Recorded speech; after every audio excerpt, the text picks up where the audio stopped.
going on YouTube? It's Zenny. Welcome to a brand new video. Today we'll be talking about the Milwaukee right angle impact. So let's check it out.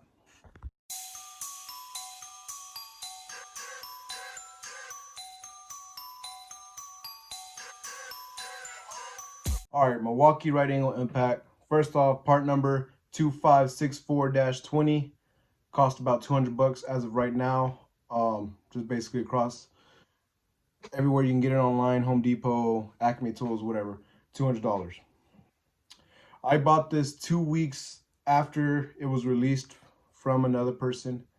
We actually have the same dealer. He bought it brand new. He didn't like it. Asked me if I wanted to buy it. I said sure. Bought the impact. I think I got it for around 190.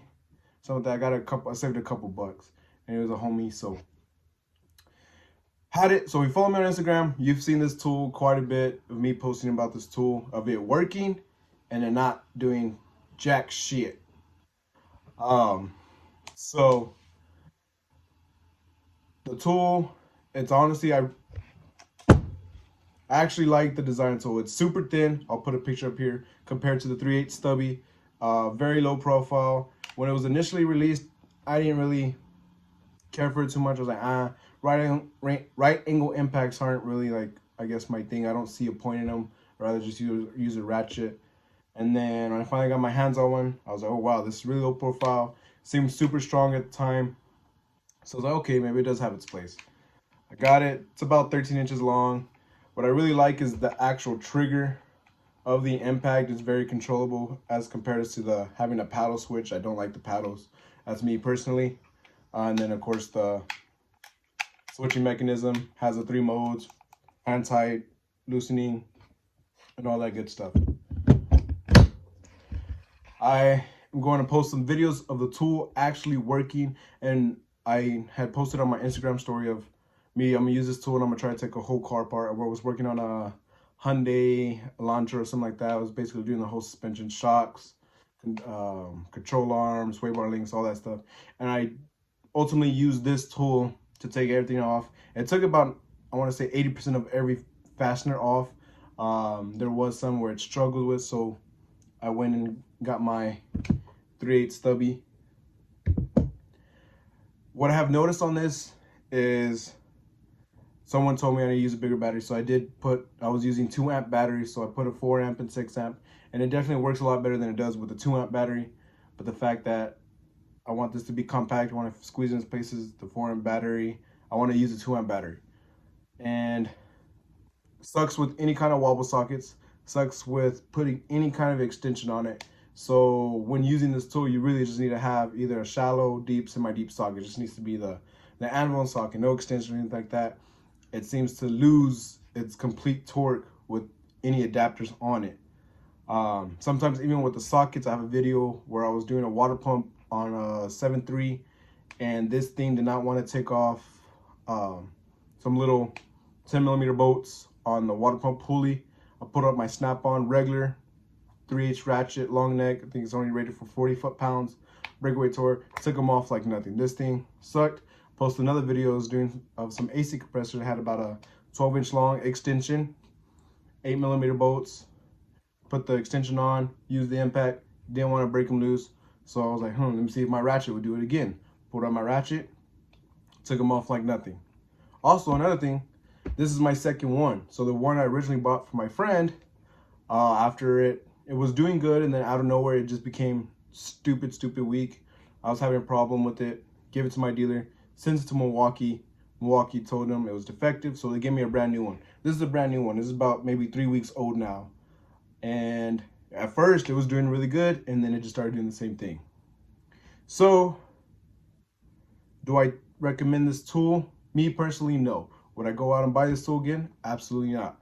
I think it's a great concept, but they're in the right track, but it's not there. Personally, I will say this: the only reason I like this tool, I'll give it a 6 out of 10, maybe a 7. And the reason I'll give it a 7 is because there was one time I was working on a Nissan, doing the front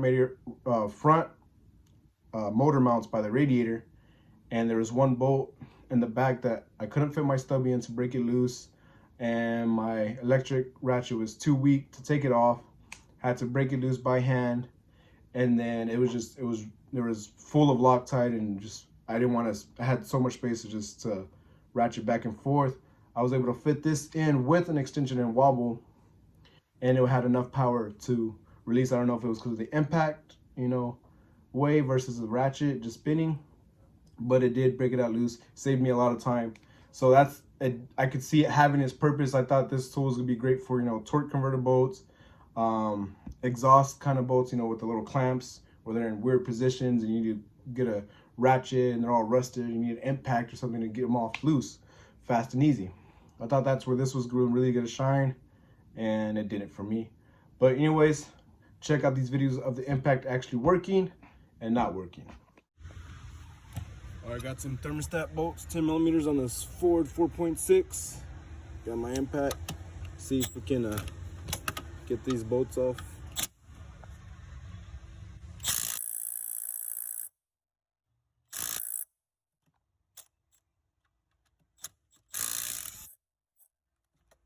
Struggle.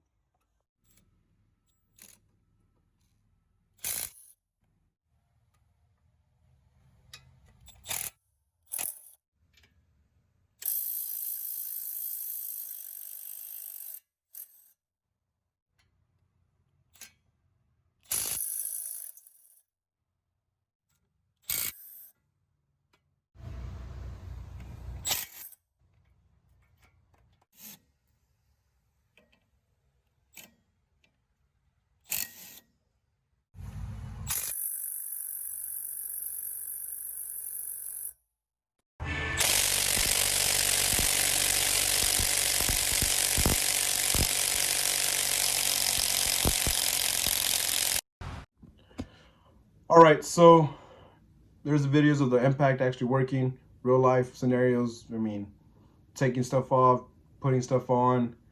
It has worked, and then there's a lot of times it hasn't been working, and as of lately, it hasn't been working for me. So I don't really recommend the tool. There's been people out there who say they love theirs, and that's awesome. So there might be, a bunch, 50% of the impacts working, 50% of the impacts not, because it seems to be 50-50. Some people love theirs, and some people are having the same experience with me. If you're getting this, if you want to get it just because you want to get it, don't expect this thing to have anywhere near 200 foot-pounds of breakaway torque. I think it will get fasteners off if you really just sit on the damn trigger and hammer, but that's not what I want to do. I want to pull the trigger, that fastener comes off. I don't want to have to sit there and let it hammer to break off. If that's the case, I'll just pull out a ratchet, break it loose, and use my ratchet instead of an impact. So anyways, hope you enjoyed this video. Hope it helped your decision on whether or not, if you've been thinking about buying this tool. As always, thanks for watching. Y'all stay safe. I have a bunch of videos I've been needing to put out, so they are coming, so look forward to that. Anyways, thanks for watching. See you in the next.